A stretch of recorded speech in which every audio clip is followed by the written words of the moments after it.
जिन्हें नाज है हिंद पे वो कहाँ है, ऐसा आपने किस संदर्भ में कहा है? नमस्ते प्रिय श्रोताजनों। आज एक नई बात बोलने जा रहा हूँ।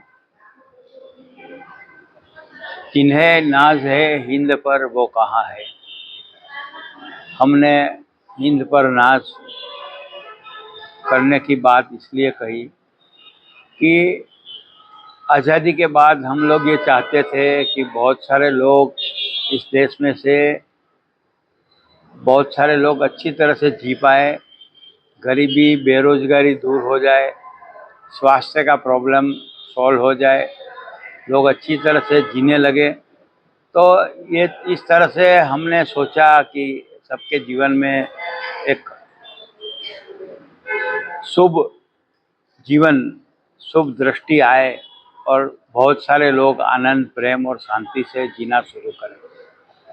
हालांकि बंधारण में ये लिखा है, फिर मगर ऐसा हो नहीं सका। सच बात यह है कि हमारा जो प्लान था, हमारा जो आयोजन था, हमारे बंधारण में जो निर्देश दिए गए हैं वो ऐसे है कि हम चाहे अगर तो एक दूसरों को मदद करके फिर से समानता और शांति का फिर से एक एटमॉस्फेयर बना सकते हैं, जो पहले था, कई सालों पहले ऐसा था।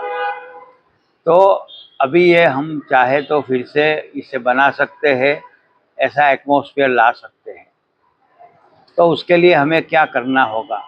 जो परिस्थिति है, जो असमानता है, जो गरीबी है, जो एजुकेशन के प्रॉब्लम्स है, बेरोजगारी है, वो सब हम सबको पता है। इसके लिए मैं ज़्यादा बातें नहीं करूँगा, मगर आपको ये पहले बताना मुझे ज़रूरी लगता है कि अगर आपके पास जो भी है, छोटी सी बात, एक अच्छा सा थॉट है, किसी के पास एक अच्छा सा प्रोजेक्ट है, किसी के पास पैसे है, किसी के पास अच्छा भाव है, किसी के पास अच्छी कार्यशैली है, वो सब मिला के एक दूसरे को बांटते जाए।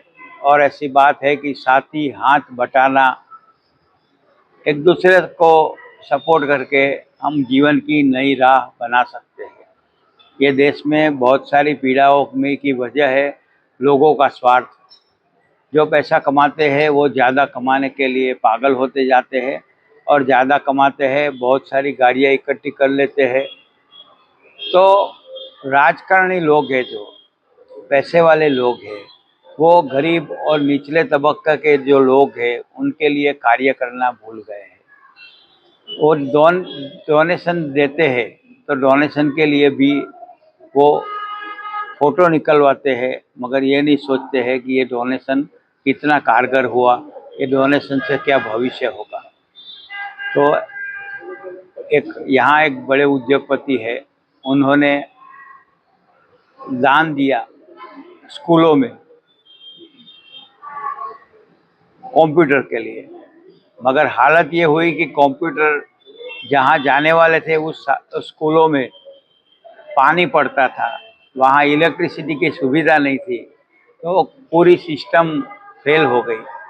तो जो भी विकास हुआ है, सारा का सारा विकास शहरों का हुआ है।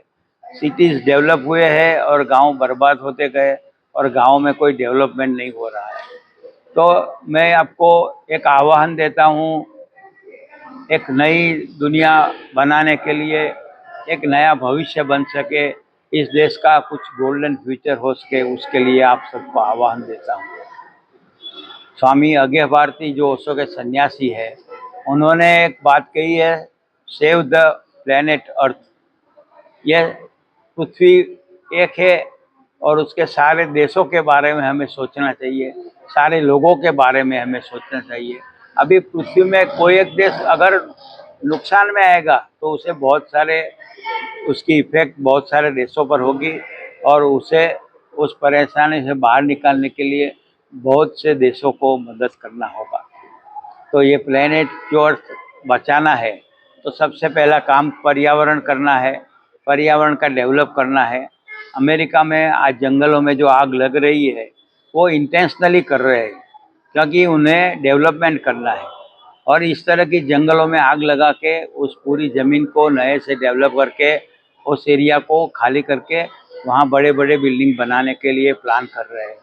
ये बहुत गलत है और बहुत बुरी बात है। यहाँ भी पर्यावरण के नाम पर खेत बर्बाद हो रहे हैं, पर्यावरण की सिर्फ बातें होती है, जंगल बर्बाद होते रहते हैं और रास्तों बनाने के लिए बहुत सारी लैंडस्केपिंग होता है, जो बहुत बुरी बात है।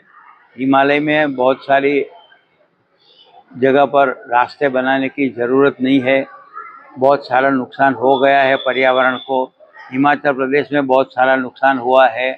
तो इस तरह की जो सारी प्रोसेस है उसका हमें सोचना, वो सारी प्रक्रियाओं का समझना हमारे लिए ज़रूरी है। चाइना ने इतने सारे प्रोजेक्ट बनाए कि नेपाल में भूकंप आया।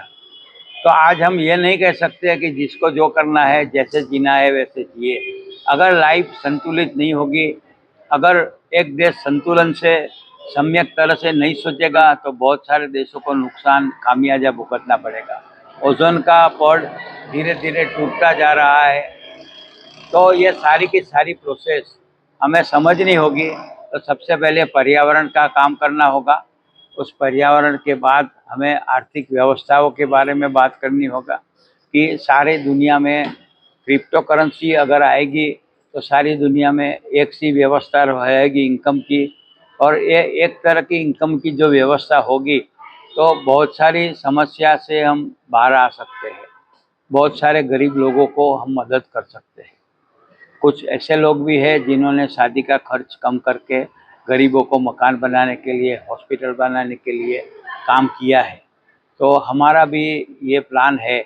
हम ये चाहते हैं कि मैं कोई संस्था बनाना नहीं चाहता हूँ, कोई आश्रम या कोई एकम यूनिट बना के या कोई बिल्डिंग को सारी बिल्डिंगें खड़ी करके काम करना नहीं चाहता हूँ। मैं मनुष्यों के हृदय को टटोलना चाहता हूँ, उनको झकझोरना चाहता हूँ। मैं मनुष्य के इंटेलिजेंस को मनुष्य के कल्याण के लिए कैसे उपयोग में लाया जा सके, उस बारे में आपको इंगित करना चाहता हूँ, इशारा करना चाहता हूँ। आशा रखता हूँ आप लोग ये सब बातों को समझेंगे। तो इकोनॉमिकल सिस्टम, इसके बाद आरोग्य की पूरी सुविधा, एजुकेशन की पूरी सुविधा फ्री होनी चाहिए। राजनेताओं ने ये सब गलतियां की है, इसमें से बिजनेस बना दिया है एजुकेशन का और हेल्थ का। ये सारा बिजनेस अगर कम हो जाए तो जिनके पास सुविधा है, वो पैसा है, वो लोग भले प्राइवेट में काम करें, मगर हर सिटी में हम चाहे तो हर सिटी में सिविल हॉस्पिटल हो सकती है। बड़े बड़े सिटी में होती है, छोटे छोटे हेल्थ सेंटर में काम नहीं हो रहा है, कहीं इतना फ़ायदा नहीं मिल रहा है जितना सिविल में मिल रहा है। तो इस तरह के आरोग्य की सुविधा बढ़नी चाहिए और ये पूरी सीरीज चलती रहेगी और इसके बारे में हम बार बार बातें करते रहेंगे। नमस्कार, धन्यवाद।